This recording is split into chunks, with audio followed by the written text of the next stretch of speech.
E buonasera a tutti gli amici di Che Calcio Che Fa su Lombardia TV. Che Calcio Che Fa, il format che unisce la TV, il web e la radio, lo sappiamo benissimo, quindi alla fine avremo anche la slide di richiamo dei vari appuntamenti. Che Calcio Che Fa, che tratta tantissimi argomenti che possono anche non essere legati solo al calcio, poi comunque in ogni caso l'argomento principe è sempre questo, quindi è interessante anche conoscere gli ospiti, perché in base anche alla loro professionalità arriveremo a toccare alcuni argomenti molto importanti e interessanti. La settimana che si sta concludendo e che continuerà domani con la 31esima giornata del campionato di Serie A ha avuto in qualche modo dei responsi interessanti, non dal punto di vista ovviamente della vetta tra la Juventus e il Napoli, ma della lotta per la Champions, che indubbiamente rappresenta forse il punto più accattivante del campionato di Serie A. In coda ci sono degli sforzi interessanti da parte di alcune squadre come il Bologna, l'Empoli e la Spal, però si sta accendendo una piccola bagarre dove forse qualche squadra potrebbe rimanere un po' avviluppata, vedi per esempio il Sassuolo, e anche lo stesso Genoa ancora non è sicuro di questo. Insomma, parleremo di tanti argomenti, parleremo anche di editorie e di libri come è uso qui a Che Calcio Che Fa. Iniziamo a presentare intanto gli ospiti, e ne abbiamo già due schierati dalla stessa parte. Eccoli qua, vediamo un attimo. Ecco, allora a sinistra del teleschermo abbiamo l'amico di vecchia data, quindi Alfredo Lanzone, giornalista e docente di scienze motorie. Sì, ciao a tutti, buonasera. Ecco, juventino, questo anche perché è giusto contestualizzare, perché quindi le tue affermazioni saranno molto pericolose da questo punto di vista, però anche legato a un passato del tutto Toro, Torino, quindi insomma di corrispondenza online, giusto? Sì, certo, diciamo quasi tutta Torino nella mia vita, ecco. In un modo o nell'altro. Sia granata che bianconera. Però anche con l'ospite, che è il terzo ospite che presenteremo dopo, c'è invece un punto d'incontro che riguarda la Serie B, con il Foggia e il Brescia. Dopo andremo a capire per quale motivo. A fianco invece abbiamo l'avvocato, esperto di diritto sportivo, Carlo Faugiana. Ciao a tutti, buonasera. Ecco, dopo ti farò delle domande riguardo a questo, perché è un ambito molto ma molto ampio, indubbiamente, perché tratta tantissime argomentazioni. Dopo vediamo se riusciremo a centrare l'obiettivo con una slide magari soprattutto dedicata, la vedrai dopo. E infine abbiamo un ospite, proviene da Brescia, proviene dallo Sport di Brescia, uno sport commentato a 360 gradi, veramente totalmente, ma non solo dal punto di vista della sua mansione professionale, e chiaramente appunto legata alla sua attività, ma anche quella, diciamo, legata all'attività di scrittore con la sua ultima fatica. E quindi ho il piacere di avere qui con me Cristiano Tognoli. Ciao Fulvio, buonasera, bentrovati. Ecco, dovrei vedere un attimo un po' tutte le cose che hai fatto, me le dicevi in precedenza, tantissime attività legate sempre comunque allo sport, legate comunque alla città di Brescia, ed è chiaro che alla fine non poteva che venire fuori un libro che riuscisse in qualche modo ad unire un po' tutte queste componenti, e infatti l'ultimo prodotto, l'ultima fatica letteraria appunto di Cristiano Tognoli è Io, Tullio e Mike, e incominceremo appunto da questa copertina che andiamo subito a vedere. Eccolo qua, Cristiano Tognoli, Io, Tullio e Mike, un adolescente problematico negli anni '80 salvato dalle sue passioni. E questa è una cosa fantastica se ci pensiamo, perché riuscire in qualche modo a trarre, anche se c'è chiaramente una versione nel libro, diciamo, autobiografica, portare degli argomenti che poi rimangono sempre molto trattati e interessanti in qualsiasi decennio, riportati comunque con un quid di passato di questi grandissimi campioni, insomma, quindi non resta altro che praticamente devi spiegarci un po' il libro, ecco.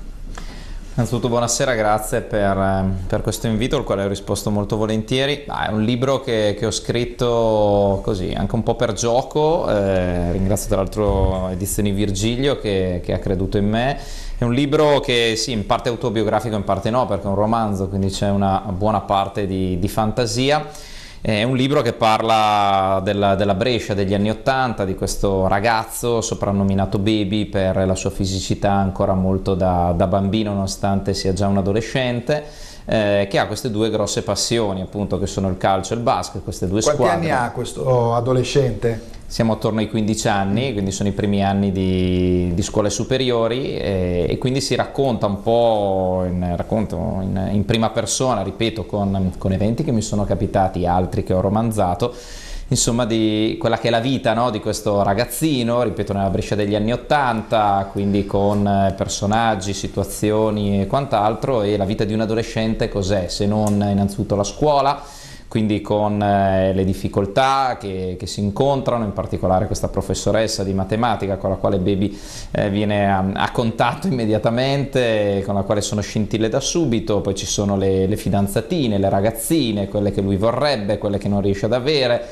quelle che si intersecano con queste sue due passioni. Dei personaggi particolari prima mi raccontavi, no? Anche della Brescia di quel periodo.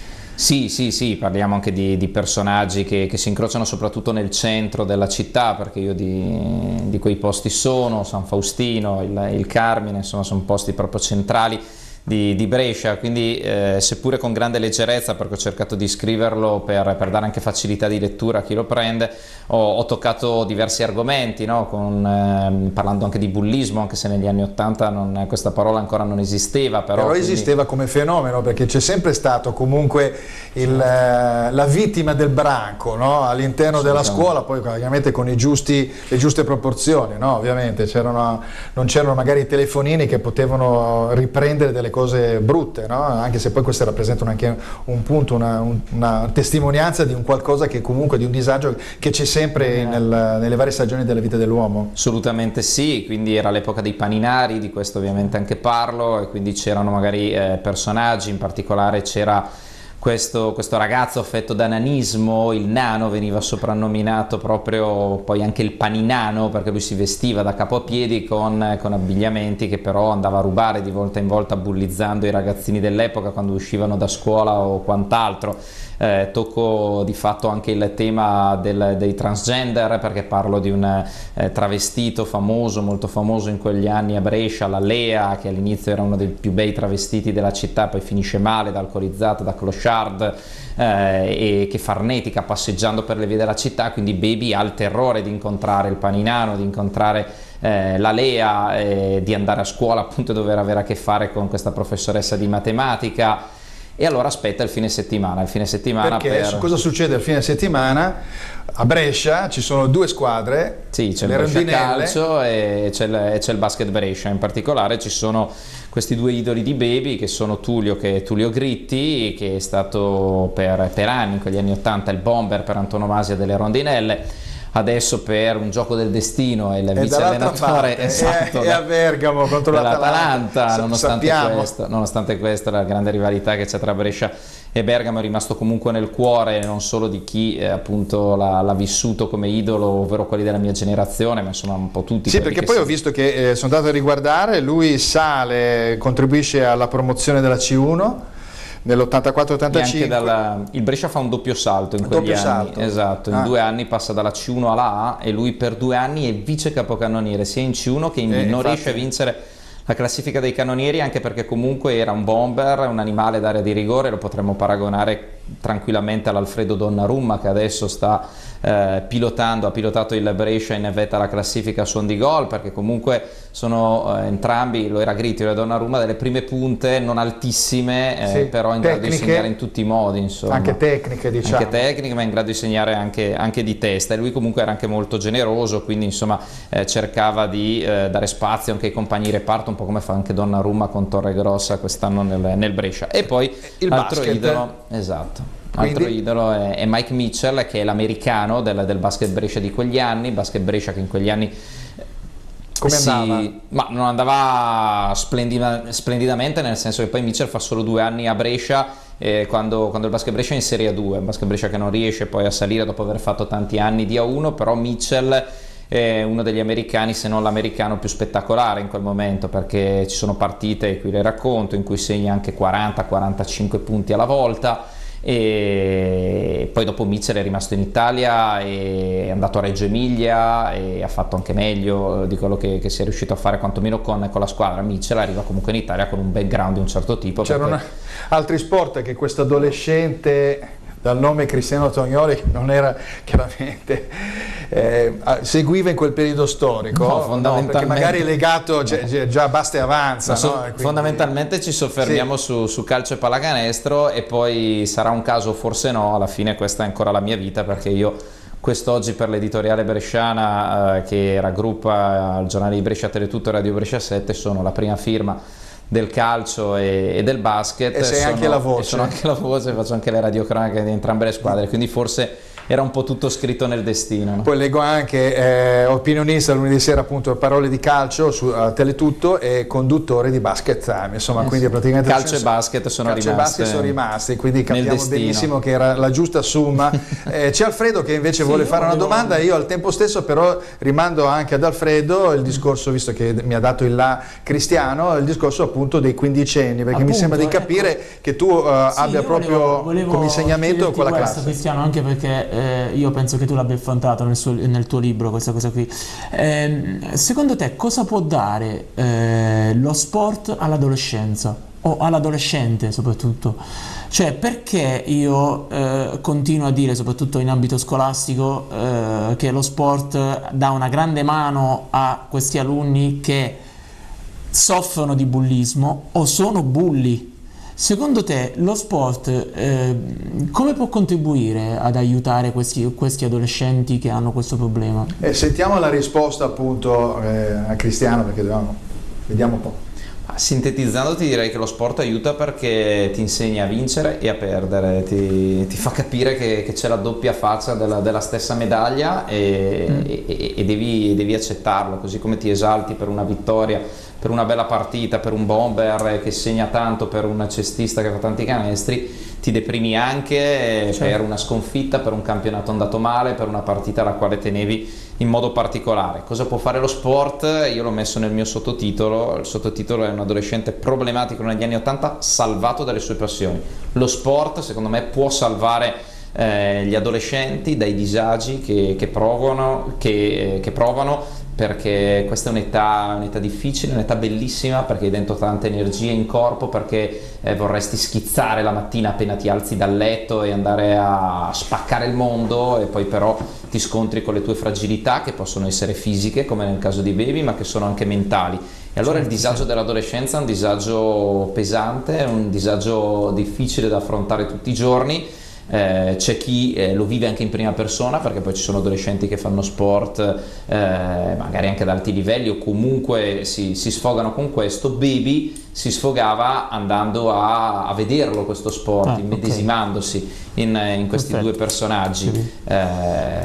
Chiaro che l'ideale sarebbe un mix delle due cose, però l'importante è avere comunque delle icone, dei modelli positivi. Le icone, ma soprattutto diciamo che il modello è quello di fare sport, nel senso che bisogna faticare, ma bisogna faticare tutta la vita facendo sport, e se lo si fa in quel momento in cui appunto ci si approccia a una vita sociale, e chiaramente condividere uno spogliatoio, il sudore dopo una partita di pallone, o giocare 4 ore ininterrottamente in un cortile, io credo che queste sono le cose che dopo alla fine rimangono nel DNA di una persona. Non ci sono più le 4 ore di cortile. Lo so, forse non ci sono più, in oratori, però ci sono tante situazioni che si sono create, però bisogna ritornare su quella centralità, perché dopo alla fine, alla sera, quando uno si corica, pensa alla scuola del giorno dopo, e vabbè. Rimaniamo sempre in tema bresciano, quindi vediamo un attimo la slide successiva, perché qua non possiamo non guardare Brescia Calcio, chi è il più grande. Quindi parto ovviamente dal nostro ospite bresciano. Abbiamo un Guardiola che fece quanti campionati fece lì? Un paio, però non interi, perché nel primo fu trovato positivo all'androlone, anche se poi dopo lui spiegò che in Spagna c'erano altre norme, era normale, insomma, prendere questi beveroni che lui appunto denunciò. Esatto, lui ricordiamo che uscì comunque innocente, no? da questo processo. Vediamo di nuovo la slide. E poi tornò l'anno dopo, perché poi nel frattempo era andato alla Roma. Però non riuscì a trovarsi con Fabio Capello e tornò a metà stagione, quindi insomma fece 2 mezzi campionati a Brescia. È un periodo storico questo che ci ricordiamo abbastanza recente, con Roberto Baggio che aveva... L'altro signore invece con la mano sull'orecchio ne fece 4 di campionati con il Brescia. Infatti. E poi abbiamo Mazzone quando si scaraventò, andò verso la curva atalantina, e quindi torniamo sempre su questo scontro richiamata spesso in questo periodo. Quando ci fu il problema con Simeone, se squalificarlo no, se dare una multa no, molte volte molti giornalisti in molte trasmissioni hanno fatto rivedere questa cosa di Mazzone, dicendo appunto ma come mai tempo fa lui non è stato squalificato, non sono state date multe. Invece io lo paragonerei però magari più a quello che fece Mourinho anche con i tifosi di Juventus, perché comunque che sia o meno attenuante, vero. Ovviamente chiaramente i tifosi di Atalanta non saranno d'accordo, ma ci fu una provocazione ai danni di Carlo Mazzone. Questo non giustificò quello che fece Mazzone, e lo stesso Mazzone prese le distanze dopo la fine, dal suo atteggiamento. Però nei confronti di Simeone non mi sembra che ci sia stata una provocazione, mentre nei confronti di Mourinho e di Mazzone qualcosa accade. Cristiano, voglio sapere invece se questi sono personaggi che riempiono, diciamo, l'immaginario ovviamente del tifoso bresciano, dell'appassionato bresciano, o ci sono altri personaggi al di là di Tullio Gritti, ma penso, non so, Egidio Salvi, personaggi, Buonometti, personaggi che del passato hanno fatto parte di un grandissimo Brescia anche degli anni 70, 60, 70, mi sembra di ricordare. Io ero piccolo, mi ricordavo questa bellissima maglia, tra parentesi. Tu hai qualche personaggio di riferimento oltre a questi? Anche l'Airone Caracciolo, anche nel suo... Gemelli Filippini. Sì, tu hai citato Bonometti ed Egidio Salvi, sono i primi 2 per presenze nella storia del Brescia. Prima c'è Stefano Bonometti e poi Egidio Salvi. Fanno parte di un altro calcio, di un calcio nel quale le formazioni si imparavano a memoria come una filastrocca. Adesso è difficile che un giocatore riesca a fare 421 partite con la stessa maglia come fece Stefano Bonometti. Diciamo che tu hai riassunto giustamente con Baggio, Guardiola e Mazzone quelli che sono stati gli anni più belli del Brescia, infatti, perché il Brescia per anni è stata chiamata la squadra ascensore. Andò a fare un anno un trofeo Gamper invitato dal Barcellona, perché Brescia per 2 anni ebbe anche Gica Hagi come grande campione, che arrivava appunto dal Barcellona e poi andò al Real Madrid. E quindi il Barcellona invitò il Brescia al trofeo Gamper un anno, e su un giornale locale, non mi ricordo se fosse Marca o cos'altro, il Brescia fu definito l'equipo elevador, la squadra ascensore, perché era abituato a fare su e giù, no? Ogni anno. E invece in quei 4 campionati, 3 con Mazzone, 4 con Roberto Baggio, il Brescia per 4 stagioni fece il record di campionati consecutivi. Ecco, prendo la palla al balzo dei campioni del Brescia per ricordare che noi facciamo sempre una specie di giochino, quindi dovete prepararvi tutti e 3 ovviamente, che riguarda il vostro Dream Team, il Dream Team del cuore, praticamente i giocatori che rappresentano qualcosa dal punto di vista emotivo, ma anche per la loro bravura, o che vi hanno in qualche modo impressionato. Possono essere quelli più grandi del passato, ma anche dei giocatori più precisi che vi sono piaciuti proprio nelle modalità del ruolo. Quindi dopo, un po' più avanti, pensateci che dopo andremo in qualche modo appunto ad elencarli a seconda delle vostre scelte. Passiamo alla slide numero 3.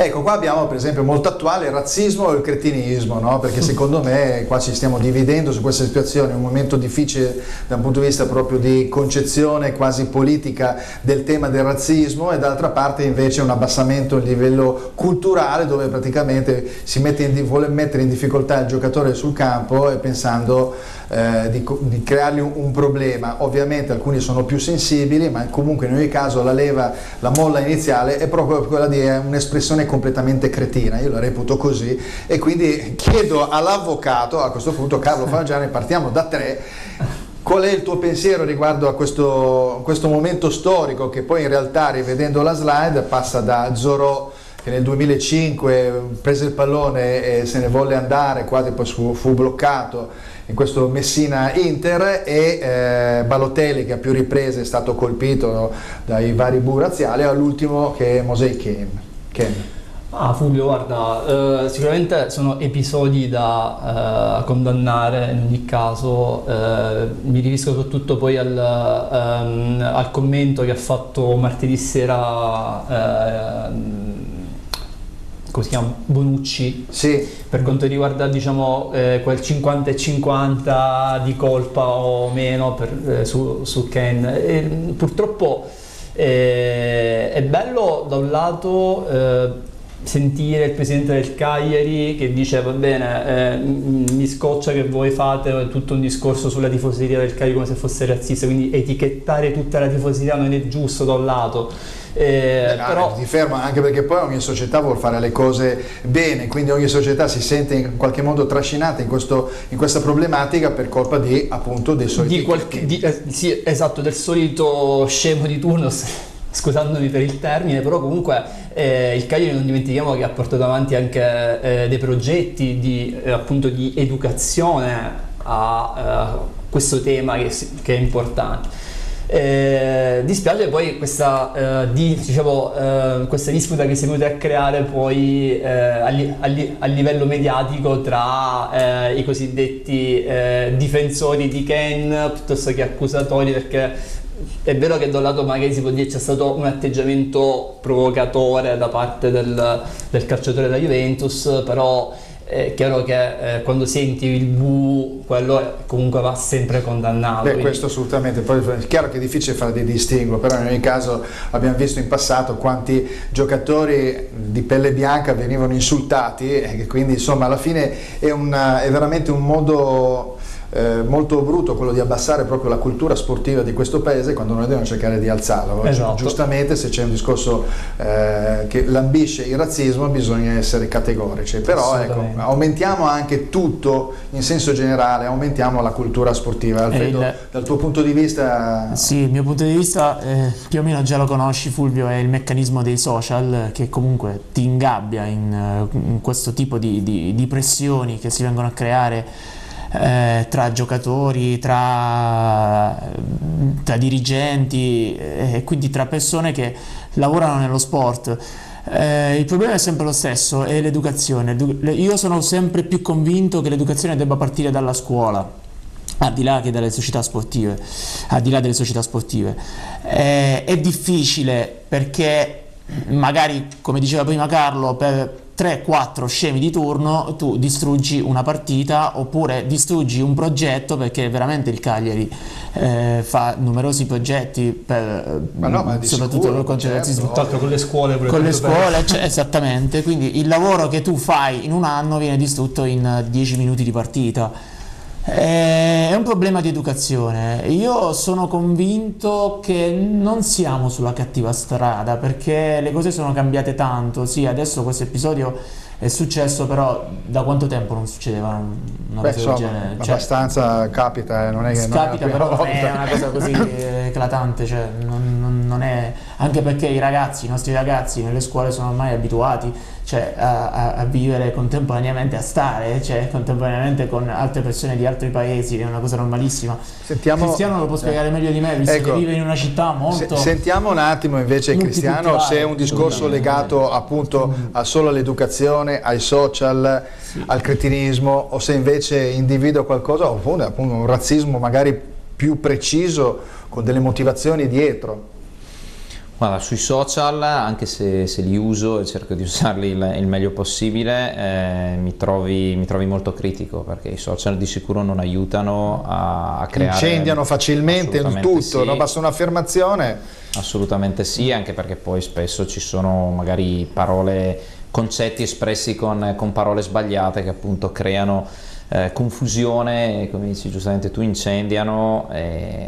Personalmente non sono un pro social, anche se ho dovuto ovviamente adeguarmi. Sono degli strumenti che devono essere utilizzati, quindi non è che non diciamo che ci vorrebbero delle regole più ferree, delle però tutele. Evidentemente Zuckerberg ha capito bene a suo tempo che andava meglio così, bisognava lasciare le briglie un po' sciolte, più allargato. Bisogna lasciare le briglie sciolte in modo tale da fare un bel business, che lui sicuramente è riuscito a fare. La restrizione non porta introiti, no? Esatto, dal punto di vista morale però credo che sia abbastanza criticabile. Va bene, allora a questo punto facciamo viriamo su fatti di casa nostra a livello calcistico, anzi non sono ancora a livello calcistico, però in qualche modo riescono a prendere, lambire diciamo l'argomento del diritto sportivo, del rapporto tra le varie parti. Qui abbiamo un giocatore di una squadra di calcio, abbiamo un procuratore sportivo e un allenatore. Io parto dal diritto sportivo, parto dall'avvocato. Chi è che deve essere tutelato in questa situazione? Magari io ti dico il tifoso. Per esempio, no? Perché il pubblico poi alla fine è sempre l'ultima parte di tutta questa querela, di tutta questa polemica che viene fuori e che porta veramente, non so a chi, arrivato a un certo punto, quale vantaggio porti alle varie parti. Quindi bisogna ritornare a fare un passo indietro e cercare di dare più un ruolo preciso alle varie parti, cosa che forse non è stata fatta per esempio con il ruolo della procuratrice, ecco. Sì. No, per quanto riguarda il caso Icardi, sicuramente bisogna dire intanto che secondo diciamo, il regolamento sportivo del calcio l'allenatore intanto ha un obbligo che è quello di tutelare il patrimonio calcistico di una società, quindi il singolo calciatore, il valore che ha e quindi ovviamente un primo soggetto che va tutelato è il giocatore, per rispondere alla tua domanda. E in questo credo che Icardi è stato tutelato fino a un certo punto, poi è chiaro che quando è entrato in gioco l'altro soggetto, il cosiddetto procuratore Banda, le cose sono un po' sfuggite di mano e secondo me l'Inter, in particolare con Marotta, è riuscita a gestirla prendendo una posizione ferma quando hanno deciso di togliere la fascia di capitano ai Icardi, perché comunque la situazione stava diventando insostenibile e certo poi questi 53 giorni che hanno visto il giocatore fuori diciamo dal terreno di gioco ha comportato quasi un rischio di mobbing poi, perché effettivamente il tenerlo fuori non si capiva se era più una scelta tecnica dell'allenatore piuttosto che una sanzione disciplinare. In teoria c'era un infortunio. Sì. Presunto. E quindi non puoi andare lì, è chiaro che forse questo apre anche veramente uno scenario che in quanto magari anche l'Inter non ha messo alle strette da quel punto di vista, perché poteva mettere per esempio farlo giocare con la Primavera, allenarsi al minimo di stipendio e invece non l'ha fatto. Allora forse c'è anche qualcos'altro da parte dell'Inter. Però ecco quello che voglio dire, diciamo, questi ruoli nel calcio in generale, per ciò che quindi rappresenta anche la tua materia, devono essere innanzitutto più ufficializzati. Anche per esempio per l'albo dei procuratori si sta ristituendo diciamo, di nuovo, dopo che l'avevano dismesso, l'albo dei procuratori a livello FIFA e quindi anche questa è una cosa che ha giustamente dà un pochettino più una distanza tra le varie parti, ma anche una possibilità di poter collaborare nel migliore dei modi. Invece così le cose vengono un po' fatte un po' alla Carlona in fatto quel senso. Ecco, sì, assolutamente. No, ma infatti è importante che i ruoli siano ben definiti e ognuno poi si assume anche le proprie responsabilità, insomma. Ecco, allora voglio sapere a questo punto se c'è stato un vantaggio. Non sapremo ancora, chiaramente per adesso non sappiamo ancora quali possono essere le verità da una parte e dall'altra, si intuisce qualcosa, però finché qualcuno non parlerà rimarranno sempre delle ipotesi. Domando appunto ad Alfredo e dopo anche Cristiano, chi in questo momento ha un vantaggio di una situazione del genere? A me sembra nessuno, però... Guarda, ti dirò... proprio nessuno, la penso anch'io così, perché è una specie di sitcom che si è creata già da un mese e più. Come diceva lui, giustamente ci vorrebbero dei paletti, questi paletti non ci sono, l'avvocato fa l'allenatore, il procuratore fa l'avvocato, ok sì c'è un legame di parentela, però non si riesce mai a capire chi ha ragione e chi no. Secondo me l'unica persona che può trarre vantaggio da tutto questo è proprio Vandanara, perché Vandanara è una delle poche persone che praticamente appare sempre in TV, è quasi l'unica a parlare, è quella che sa veramente tutto, perché le domande vengono fatte a lei, Icardi non parla, il suo avvocato parla solamente su carta stampata, ma... Vabbè, Vandanara è la tua ipotesi. Vandanara è l'ipotesi di Alfredo, sentiamo invece chi può essere invece o se ha un'altra teoria invece Cristiano Tognoli. No, io ti dico che mi aspettavo tutto sommato che Marotta riuscisse a fare qualcosa di meglio, perché io credo che Marotta pensasse appunto che potesse bastare il pugno duro come l'aveva fatto con Bonucci, con il famoso esempio dello sgabello, e poi alla fine invece Marotta sì, ha messo fuori Icardi, quindi il pugno duro, il pugno di ferro l'ha avuto con il giocatore, però ha consentito a Spalletti di andare ogni volta a far litigare in conferenza stampa. Per te è eccessivo l'esternazione che fa sempre in televisione?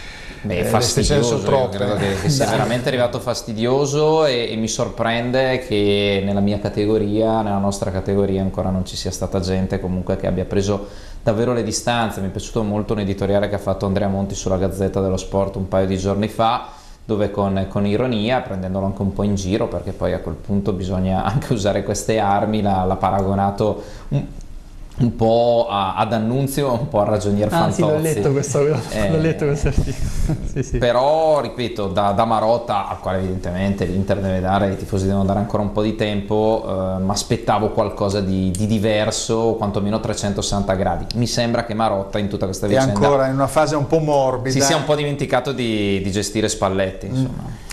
Vabbè, ok, adesso siamo passati dal razzismo appunto a un'altra situazione che riguarda appunto i ruoli nel calcio. Adesso entriamo invece da un punto di vista proprio prettamente sportivo, nel senso che lasciando perdere il campionato di calcio, che lo tratteremo nella seconda parte, settimana prossima ci sono le coppe, e quindi è molto interessante, visto che poi anche quest'ultimo avvicinamento, questa manovra di avvicinamento sia della Juventus che del Napoli, in qualche modo è dettato, diciamo, dall'impegno di Coppa, e quindi vedi CR7 che è infortunato ai box, e vedi anche l'attenzione da parte del Napoli di schierare un po' delle seconde linee e di perdere, e quindi perdere punti. Quindi insomma vediamo un attimo il prossimo turno di Champions, anche vedendo anche le altre squadre. Indubbiamente martedì 9 c'è il Liverpool-Porto, Tottenham Hotspur contro il Manchester City, quindi abbiamo qua incredibilmente ci sono 4 squadre inglesi, insomma, indubbiamente, col Manchester United che incontra il Barcellona e l'Ajax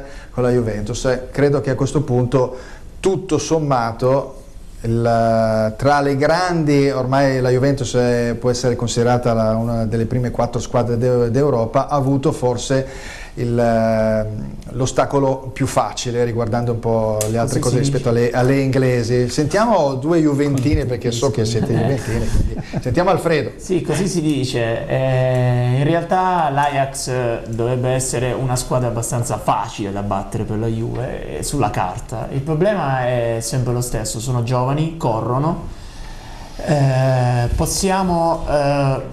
La Juve potrebbe tranquillamente addormentare la partita tatticamente e quindi vincerla tranquillamente con qualche episodio, però possiamo aspettarci Stai parlando dell'andata, dell'andata, certo, ricordiamoci che poi la volta scorsa il ritorno è stato molto importante, perché sugli errori commessi all'andata, certo, io spererei di non fare gli stessi errori che abbiamo fatto contro l'Atletico Madrid all'andata, perché spererei anche sul fatto che Allegri fosse leggermente più attento. Parliamo sempre di un grandissimo allenatore, per carità, però quest'anno ha dimostrato qualche volta qualche piccola distrazione. Ci può stare, un allenatore che ha sempre vinto ci può stare, però Cristiano, sono dei perfezionisti, questi juventini, sono dei perfezionisti, non arrivano a dire, non arrivano ad affermare, lo dico io che non sono juventino, che la partita dell'andata c'era Bonucci e Chiellini e Mandzukic erano al rientro, e Pjanic era febbricitante, insomma, quindi alla fine i perfezionisti sono questi. Però ricordi, c'era quella sostituzione di Pjanic che doveva essere fatta, poi non è stata fatta, poi alla fine l'ha fatta, era un po' intontito, diciamo, però è una grande squadra. Cioè, noi stiamo parlando di una squadra dove se esce Cristiano Ronaldo entra Douglas Costa, cioè se non c'è Quadrado, c'è Bernardeschi, cioè stiamo parlando di una rosa stellare, quindi bene, allora qui hai già dato la risposta. Sentiamo io ho avvocato juventino a fianco. Io da sportivo, nel senso, dico che comunque secondo me il peggior nemico della Juventus è la Juventus stessa, nel senso che sono in grado di stravincere come anche di perdere. Cioè, io credo che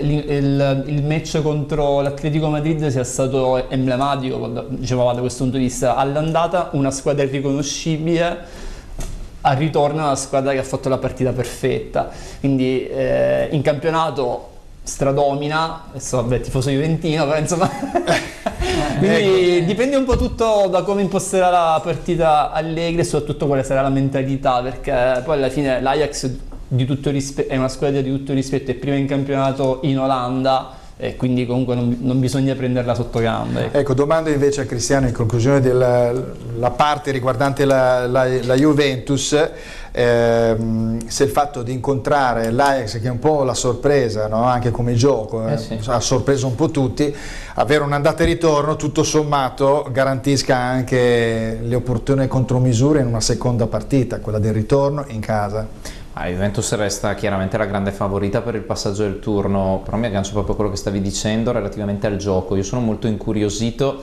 di vedere se il gioco dell'Ajax riuscirà a prevalere su quello che è il pragmatismo, no, della Juventus. Sono proprio due filosofie agli antipodi, un po' tutti credo siamo stati rapiti da come l'Ajax è riuscito a eliminare giocando, proprio imponendo la forza del gioco, ecco, delle idee. la freschezza delle giocate, con quella difesa che ha qualche anno in più, che magari non è confortata, che dovrebbe essere confortata, non come all'andata con l'Atletico, non può rappresentare un problema per questa Juventus?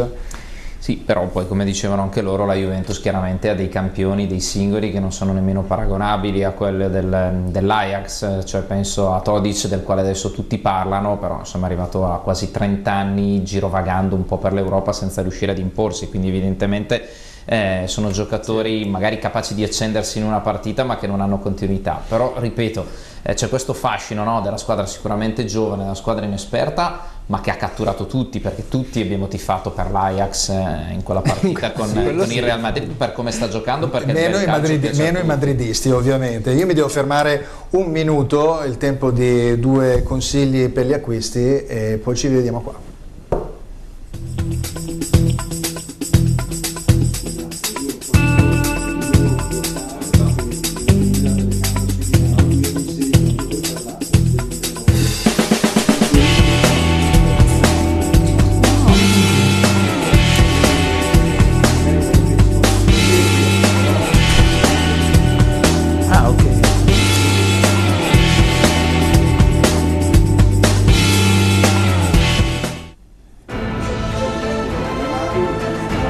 Passione, emozione, sensazione e ancora euforia, divertimento e simpatia.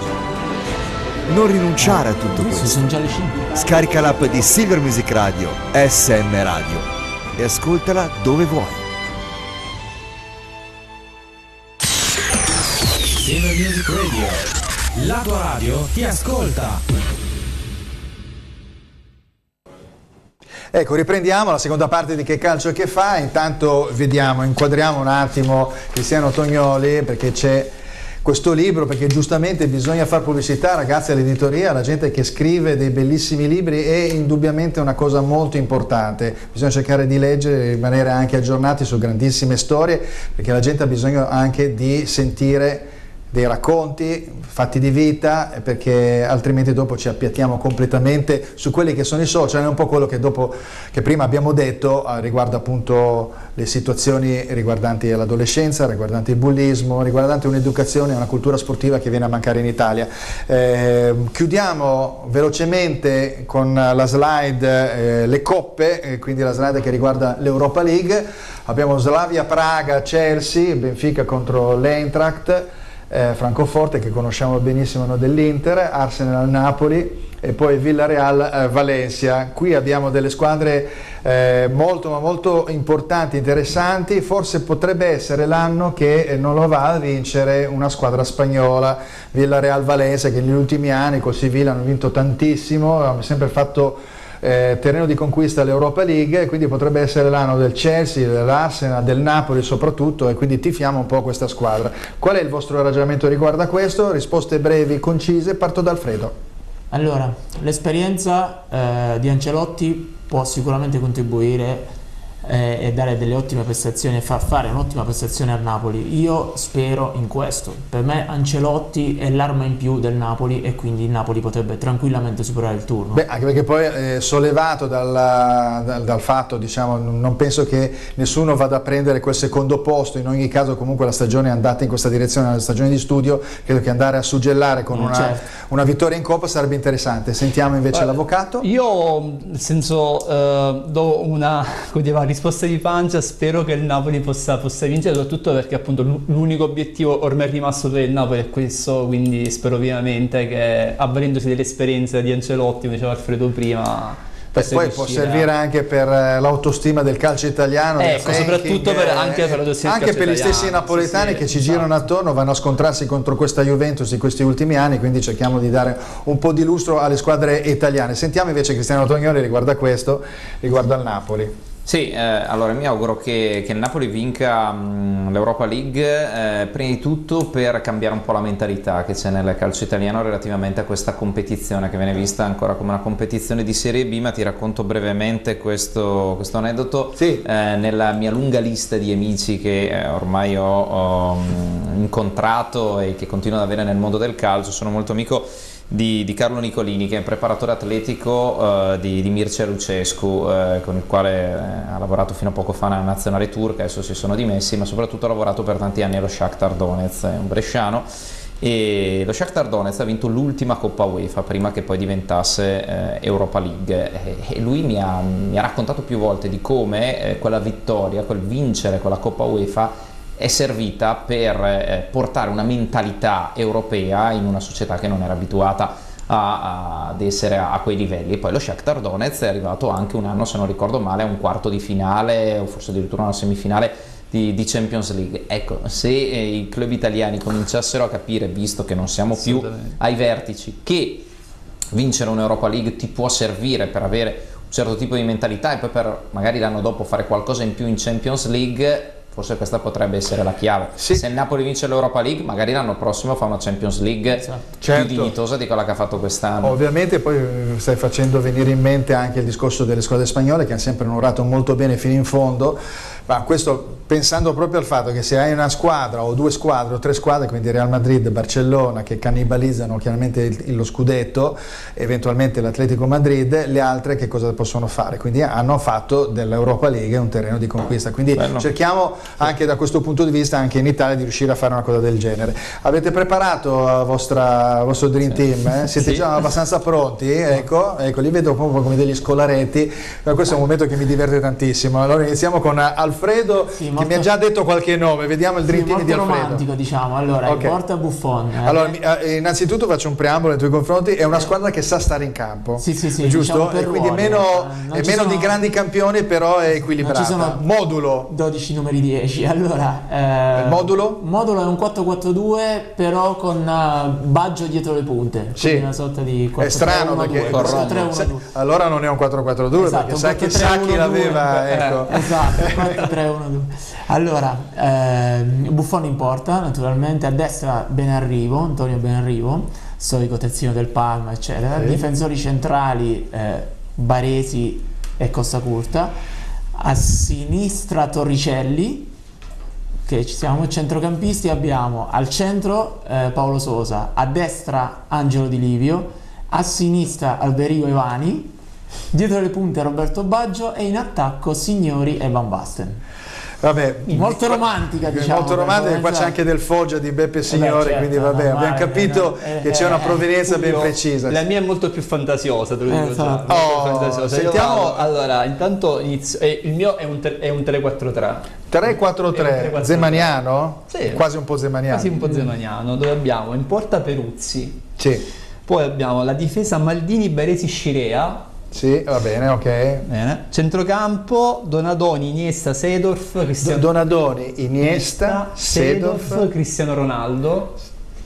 Poi Zidane, Del Piero, Shevchenko. Zidane, Del Piero, Shevchenko. È abbastanza ubriacante come formazione, con Cristiano Ronaldo a sinistra, un Del Piero. Un po' come quando giocava al Manchester. a molti anni da fa. quella sì, giocava lì a sinistra, ma era un 4-4-2, però era, Sì, ma era infatti questo è un po' più... era coperto da Evra, ecco. Sentiamo invece Cristiano Tognoli Dico riguardo a subito, la questo mia suo non è una Dream squadra, Team. non è una squadra equilibrata, è una squadra che punta a fare un gol più dell'avversario, soprattutto a centrocampo, dove è di pura qualità. Ho scelto tutti i giocatori del passato, perché sennò c'era appunto andare a pescare il Cristiano Ronaldo, il Messi, l'Iniesta della situazione. C'è un bresciano dietro. Ce ne sono due, anzi, un bresciano doc e poi gli altri due che adesso scopriremo. L'unico che gioca ancora, ma praticamente insomma ha smesso, anche se adesso dice vuole andare avanti, ancora è Buffon, perché tra i pali ci deve essere lui. Sì. Il modulo è 4-3-1-2, la difesa 4 vede come terzino destro di Alma Santos, che non ho mai visto giocare, ma Però, insomma ho visto un po' di immagini. Era un grande terzino del Brasile degli anni fluidificante, 50-60, assolutamente fortissimo. I due centrali Franco Baresi e Scirea, a sinistra ho messo Paolo Maldini, che comunque a inizio carriera giocava lì. C'è un'affinità con Carlo. Per Centrocampo mi sono inventato un Platini davanti alla difesa, con Pirlo mezzala di destra e Gianni Rivera mezzala di sinistra, Roberto Baggio chiaramente trequartista, con Van Basten e Tullio Gritti. E Tullio Gritti perché riguardiamoli, io, Tullio e Mike, quindi ritorna da questo punto di vista. Devo dire la verità che tu hai detto mi sono inventato Platini davanti alla difesa, però lui l'ultimo anno lo fece proprio davanti alla difesa, no? E io mi ricordo l'ultima partita a San Siro, l'andai a vedere, era grandissima classe, perché comunque lui prendeva la palla, la sapeva smistare, lanciava, era una cosa incredibile. In realtà lui giocò proprio l'ultima partita contro il Brescia nel 1987, uno Juventus Brescia 3-2, con la Juventus che era già tranquilla perché lo scudetto lo vinse il Napoli quell'anno, quindi non poteva più vincere lo scudetto. Il Brescia aveva bisogno, vincendo si sarebbe salvato, con un punto sarebbe andato allo spareggio, vinse la Juventus 3-2, tra l'altro segnò anche un bresciano nella Juventus, Ivano Bonetti, ancora ingrato, e per Baby anche quello, anche se non ne parlo in questo libro, fu un bel dramma, insomma, perché un adolescente poi cresce problematico, anche perché succedono queste cose, insomma, perché il Brescia retrocesso. Ivano Bonetti era lo stopper, no? Quindi era Dario Bonetti era lo stopper, e invece Ivano Bonetti era un attaccante terzino che faceva anche l'esterno alto. Sì. Va bene, allora iniziamo invece. Adesso abbiamo scherzato un po', però vedete il centrocampo, il tuo centrocampo, Cristiano, è una cosa fantastica, fenomenale. Mi piace questa commistione, poi tra parentesi, tra grandissima classe e anche movimento, no? Perché anche andare a prendere per esempio Gianni Rivera, che è secondo me proprio l'espressione massima dell'eleganza legata al mondo del calcio. Vediamo se riusciamo a trovare qualche spunto elegante di calcio anche nel prossimo turno, e quindi vediamo il prossimo turno, 31esima giornata. Spiego come al solito, queste sono le partite indicate da me con una specie di gradiente, diciamo, di interesse. Inter-Atalanta, perché oltre ai piani alti è comunque una partita un po' spartiacque sia per l'Atalanta che per l'Inter, per cercare di mantenere la posizione. Juventus-Milan è una partita di cartello, e ovviamente la Juventus pensa alla Coppa, il Milan pensa a prendere punti. La Sampdoria incontra la Roma, con la Roma che sta cercando di fare quel piccolo passetto in avanti, ma la Sampdoria in casa è molto temibile. Abbiamo l'Udinese-Empoli che rappresenta invece la parte della retrocessione, e attenzione, l'Udinese sta incominciando a risalire, però sono sempre partite molto complicate. Lazio-Sassuolo, Parma-Torino, Cagliari-Spalle e Bologna-Chievo sono tutte squadre che praticamente hanno da una parte un po' la retrocessione, diciamo, penso per esempio al Bologna che deve andare a fare punti contro il Chievo, al Cagliari e alla Spal, che è una partitaccia veramente incredibile, perché sono due squadre che possono fare un pareggio salomonico, però comunque sei molto vicina alla terzultima posizione. E poi c'è la Lazio-Torino, dove la Lazio dopo la sconfitta dell'ultima sconfitta in campionato, deve cercare di mantenere il passo, e il Torino che cerca l'aggancio disperato alla zona delle coppe. In ultimo uno Fiorentina-Frosinone e un Napoli-Genoa, che secondo me non hanno un grandissimo interesse, perché il Genoa deve fare attenzione, però il Napoli dall'altra parte è anche un po' distratto. La Fiorentina ha perso il treno per salire, e Frosinone è una squadra che, anche se ha vinto l'ultima partita, è comunque staccata dalla terzultima posizione. Riguardiamo un attimo la slide. Ecco, fate mente locale, al di là delle vostre appartenenze di tifo, domando sempre quale partita andreste a vedere direttamente sul campo, la vedete in televisione. Sentiamo Alfredo. Ma io Sampdoria-Roma.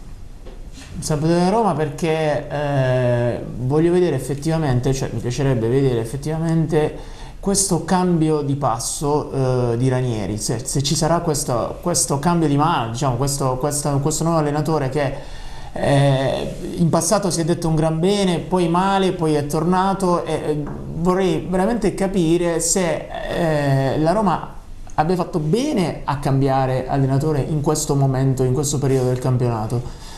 Non sono d'accordo io con la decisione cioè col fatto che è stato esonerato Di Francesco a un certo punto. Non sono mai stato d'accordo sull'esonero di Francesco. In fin dei conti, se sta andando male è proprio la continuità di una situazione ambientale, esatto, tecnica. che poi a Roma c'è sempre stata, perché a Roma tutti l'hanno sempre detto, è sempre stato un terreno difficilissimo per quasi tutti gli allenatori. Sono curioso di vedere appunto il gioco di Ranieri, se prima o poi uscirà, anche se è ancora in convalescenza, però. E io invece sono curioso di sapere invece l'avvocato Carlo Faugiana riguardo la partita che vorrebbe andare a vedere. Io sto pensando andrei a vedere invece Inter-Atalanta. Sì.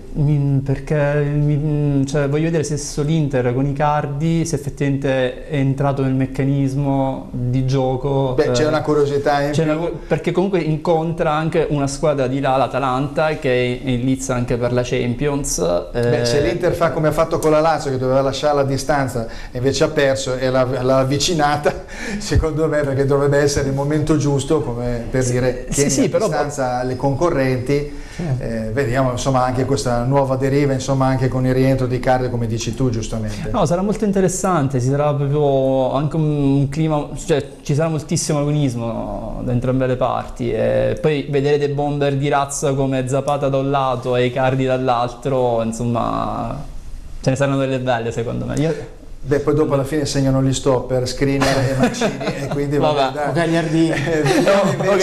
o Gagliardini. Vediamo invece Cristiano dalla sua partita, magari la va a vedere veramente, magari si è inviato. Il Brescia gioca venerdì, quindi potresti.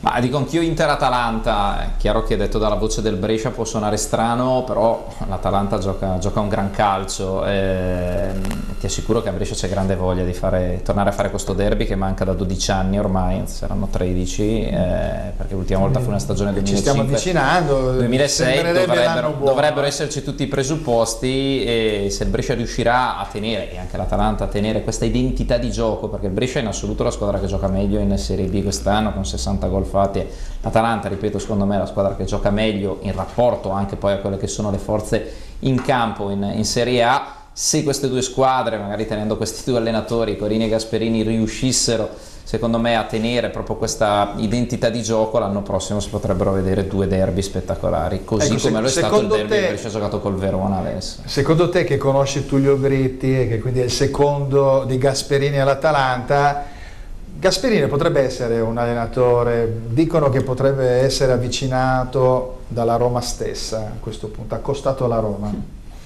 Tu lo vedresti bene personalmente? No, è chiaro che Gasperini, il giorno che andrà in una grande squadra, ha detto che, ripeto, faccio fatica a dirlo, ma è doveroso dirlo, l'Atalanta ormai è diventata una grande squadra. Assolutamente. Il giorno che andrà in una squadra più di tradizione, sì, diciamo così, d'alta classifica, Gasperini ripartirà da dove aveva lasciato all'Inter, quindi dovrà scontare con la fallimentare esperienza.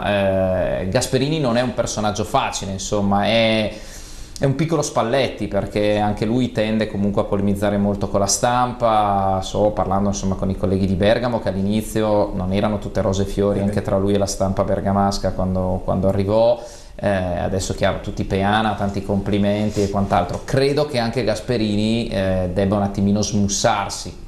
Con la stessa Atalanta comunque ha fatto polemica. È stato un po' più diplomatico, relativamente diplomatico. Io mi ricordo che allontanò, appena arrivò, perse le prime partite con l'Atalanta, e mi ricordo che allontanò alcuni giocatori che erano lì, tipo Stendardo, che erano già un po' avanti negli anni, mettendo tutti i giovani, no? E quindi lui ha dato veramente fiato a questo nuovo corso. quando andò all'Inter non poteva dismettere da un momento all'altro un gruppo storico che aveva vinto tutto, e quindi magari centellinarli, magari a poco anche portarli fuori dal progetto. Lui è stato troppo categorico, molto diretto, molto diretto, ripeto, esatto. anche quest'estate comunque una polemica con Percassi l'aveva aperta, no? Sui giocatori mancati acquisti. Esatto, in generale anche con la piazza, dicendo ma cosa pretendete, insomma, non è che siccome siamo andati l'anno scorso in Europa League quest'anno dobbiamo andarci ancora a tutti i costi, la squadra non è stata rinforzata, e invece poi il campo sta dicendo che la società aveva fatto bene. Parlando potrebbe cambiare tranquillamente Gasperini. Io ti porto l'esempio di Conte, quando era a Siena era molto polemico con i giornalisti, poi quando andò alla Juve cambiò notevolmente il suo modo di fare, quindi ci sono buone possibilità, però non consentivano anche di alzare certi toni, nel senso, si sa che quando vai in una grande squadra, secondo me poi non è la grande squadra, perché comunque l'Inter non è la stessa società, sappiamo benissimo le differenze di... La Juventus è abbastanza intoccabile dal punto di vista, diciamo, mediatico, mentre invece l'Inter non ha neanche un giornalino parrocchiale che lo difende in qualche modo, e poi invece nella provincia ci sono invece i giornali del territorio che difendono uno stato di cose, quindi l'allenatore magari si sente attaccato quando ancora ha tutto un suo progetto da fare, da portare avanti. Comunque adesso, parlando di allenatori, guardate la slide invece successiva. Ecco, questi 4 allenatori, guardate che sono un po' abbastanza disperati nella corsa Champions. Dopo andremo a vedere anche le prossime partite, e guarda caso di queste 4 squadre ovviamente possiamo inserire comunque l'Atalanta e il Torino, che sono a ridosso di queste posizioni, e la stessa Sampdoria.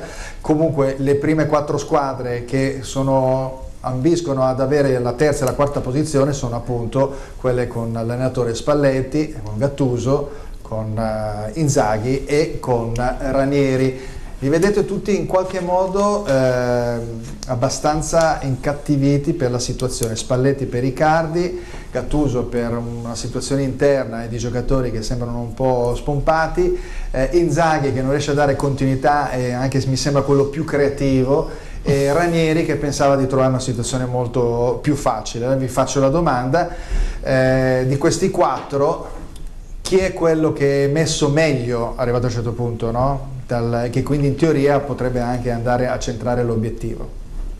E quello peggio ovviamente. Secondo me Gattuso, meglio Gattuso, perché ok che adesso ha un attimo lo spogliatoio, che poi bisogna vedere cosa è successo realmente, però ha qualche problema con qualche giocatore, ma io penso che lui abbia tutte le qualità per portare il Milan in Champions League.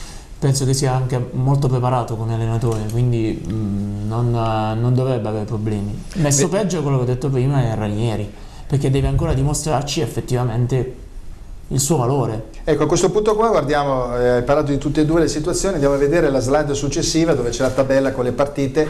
Qua abbiamo per esempio il Milan che incontrerà la Juve appunto in trasferta, poi alla Lazio-Parma, al Lazio in casa e il Parma e il Torino fuori casa, e sono partite non facilissime. Il Bologna stesso, la Fiorentina, il Frosinone un po' così, la Spal potrebbe essere tranquilla, mentre invece la Roma ha la Samp, trasferta difficile, l'Udinese, l'Inter trasferta difficile, quindi anche quella è una delle situazioni spartiacque, poi il Cagliari, il Genoa, la Juve in casa, Sassuolo e Parma nelle ultime 2 giornate potrebbero essere già più abbordabili.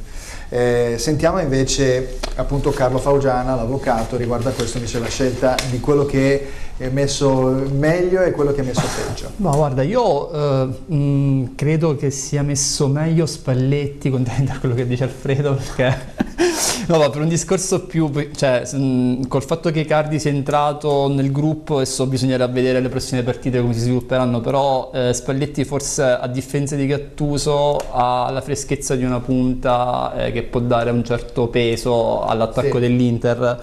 Quello peggio? Quello peggio Gattuso, perché comunque sì, perché escludo Ranieri e comunque secondo me non farà granché, essendo dopo vediamo in base alle vostre risposte quale sarà. Però Gattuso lo vedo peggio per un discorso anche che alcuni giocatori importanti, cioè l'asse che lui ha creato con Donnarumma, Kessi e l'altro attaccante, esatto, adesso vengono meno perché per infortuni eccetera, quindi lui si ritrova in una situazione con le gambe un pochettino tagliate, ecco, quindi ho capito. Gattuso è un po' messo peggio. può essere. Sentiamo invece Cristiano. Ti dico quello che preferisco personalmente come allenatore a 360 gradi è Simone Inzaghi, che tra l'altro ricordo quando giocava a Lumezzane ragazzino, io seguivo anche quel Lumezzane, non avrei mai detto che sarebbe diventato allenatore perché era anche molto introverso, molto chiuso, e con l'allenatore dell'epoca che era Giampiero Trainini qualche problemino l'aveva anche perché lui voleva giocare, ma era un Lumezzane forte che vinse il campionato di Serie C2 facendo record su record, e quindi non avrei mai detto, però con il tempo ho imparato veramente ad apprezzarlo. Credo che l'Inter staccherà il biglietto, credo che se il Milan nemmeno quest'anno riuscisse a staccare il biglietto per la Champions League, con la Roma comunque messa come messa, con insomma ripeto 4 posti, anche il quarto posto a disposizione, sarebbe un fallimento. Faccio solo questa piccola chiosa: io penso che non basti aver vinto una Coppa del Mondo nel 2006 per essere ottimi allenatori. Filippo Inzaghi, Rino Gattuso, e ti butto lì anche Fabio Grosso, che quest'anno ha uno squadrone con il Verona ed è staccatissimo nelle prime posizioni. L'anno scorso aveva uno squadrone con il Bari, seppure con i problemi societari che vogliamo non è riuscito a centrare l'obiettivo. Ripeto, saremo tutti grati a quei 22-23 che hanno vinto la Coppa del Mondo del 2006, però per essere buoni allenatori secondo me ci vuole qualcos'altro. Pienamente Quindi, d'accordo. da un punto di vista, diciamo, di quello messo meglio, comunque Inzaghi lo consideri, diciamo, nella ipotetica. Quello messo meglio alla fine Spalletti per il vantaggio comunque questa la domanda è questa, esatto, sì. Quello peggio. Io non mi sorprenderei che Inzaghi riuscisse comunque a fare la rimonta e a strappare il quarto posto al Milan. Quindi adesso, facendo una sorta, diciamo, di media, no? Perché 2 su 3 Spalletti, al di là del fatto della posizione già in classifica, e quindi Spalletti dovrebbe essere in teoria quello che va avanti, con giocarsela praticamente a pari merito con Gattuso e Inzaghi, e comunque mi sembra che l'ultima posizione è Ranieri, che non riesce più a raccapezzarsi assolutamente da questo punto di vista. Ecco, guardando invece la parte, diciamo, bassa della classifica, vediamo per esempio Mihajlovic, che è uno di quegli allenatori che danno sempre una grande forza, hanno un certo impatto. Sono quegli allenatori che quando entrano all'inizio danno una linea, danno un impatto. Penso anche allo stesso Iachini, per esempio. Una volta era Nedo Sonetti, venivano convocati appunto perché durante l'anno riuscivano a mettere a posto un po' le cose, perché ci voleva il pugno duro, delle idee pratiche o che cosa. E domando se per esempio cioè regala meglio, diciamo, questa tattica di Mihajlovic, oppure cercare comunque di raggiungere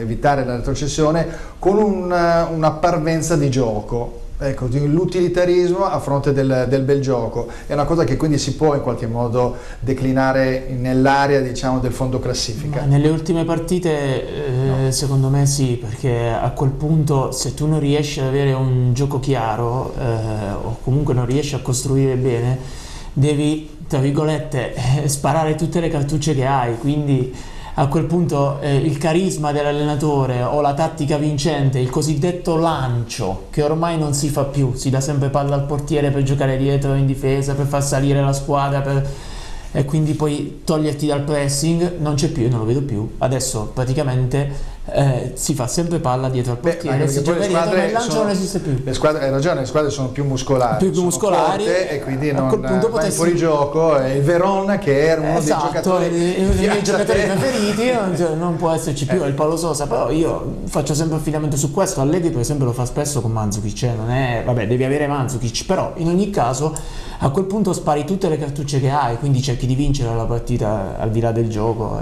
eccetera. Il punteggio è più importante, secondo me. Passiamo all'avvocato. Sono d'accordo con Alfredo, fondamentalmente credo che questa sia la soluzione migliore.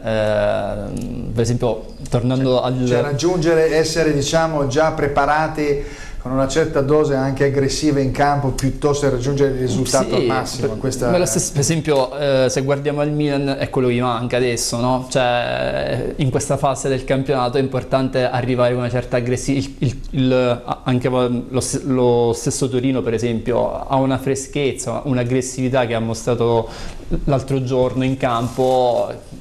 Insomma, si è mangiato è un po' nella tradizione anche del Torino, ma anche lo stesso Mazzarri, esatto, quindi pragmatico, ma esatto, sì. Però non è che non sappia dare gioco anche Mazzarri. No, beh, però credo che comunque l'aggressività, la freschezza fisica che anche Mihajlovic nel Bologna dà fondamentalmente alla squadra, quelle secondo me sono fondamentali in questa fase del campionato, assolutamente. Sentiamo invece, Cristiano, il pensiero riguardo a questo momento storico, diciamo, della retrocessione, raggiungibile sempre con i soliti sergenti di ferro oppure no? Certo, beh, innanzitutto che ci siano questi 3 posti che vengono liberati così il Brescia può salire. E poi una fissa. C'è chi scende e c'è chi sale. Sì. Ma Mihajlovic credo che abbia le qualità per salvare il Bologna. Io ti dico, non vedo benissimo l'Udinese, che persa la scommessa Velasquez, ha fatto confusione un po' con Nicola, che pure conosco perché anche lui è passato da Brescia, e considero un buon allenatore. Adesso sono andati a prendere il terzo tecnico che però li aveva salvati l'anno scorso, quindi però forse alla fine l'Udinese conosce. è sempre rimasta fuori dagli ultimi 3 posti, ma senza mai mettersi davvero in salvo. Potrebbe avere da questo punto di vista qualcosa in meno rispetto alle altre che invece sono lì che annaspano da inizio stagione. Bene. Va bene, siamo arrivati alla fine della trasmissione, è corsa sempre come al solito molto velocemente questa nostra ora in compagnia dei nostri ospiti. Vediamo un attimo la slide che riguarda il libro Io, Tullio e Mike, quindi con edizioni Virgilio. Ecco, chiaramente Cristiano Tognoli, quindi ti seguiremo, grazie anche per il libro che lo grazie a voi. Con molto interesse e poi andiamo per il nostro piccolo spazio che riguarda la beneficenza. Settimana scorsa, sabato scorso, c'è stata la partita, il triangolare tra il Club Master Italia, la nazionale dei Lions e la nazionale dei Magistrati a Tradate, e le due società, le due associazioni a cui sono stati devoluti i soldi dell'incasso e della raccolta sono la Casa della Città Solidale, Associazione di Promozione Sociale ONLUS, il Banco per la Famiglia e Madre Teresa di Calcutta ONLUS. Quindi se volete contribuire, lì sotto ci sono i 2 siti, la casa della città solidale.it e il bancofamiglia.it, quindi ricordatevi che il Calcio che fa si sposa sempre settimanalmente con delle iniziative di beneficenza e di solidarietà. Ricordo gli appuntamenti di questa settimana, ovviamente domani c'è la replica di Che Calcio che fa su Lombardia TV alle ore 18, ricordate poi la puntata in radio con Gianmario Bonzi di Eurosport alle ore 15 lunedì su silviomusicradio.it e in diretta su una delle televisioni del gruppo Lodi Crema TV canale 111, e poi sul web se uno vuole andare a leggere qualche piccola notiziola volante un po' differente dal solito, che calciochefa.com. Io saluto l'amico di vecchia data di Lombardia TV, saluto ciao a tutti, Alfredo Lanzone, buon calcio a tutti. Saluto l'esperto di diritto sportivo Carlo Faugiano, avvocato. Ciao a tutti, grazie. Ciao Fulvio, grazie.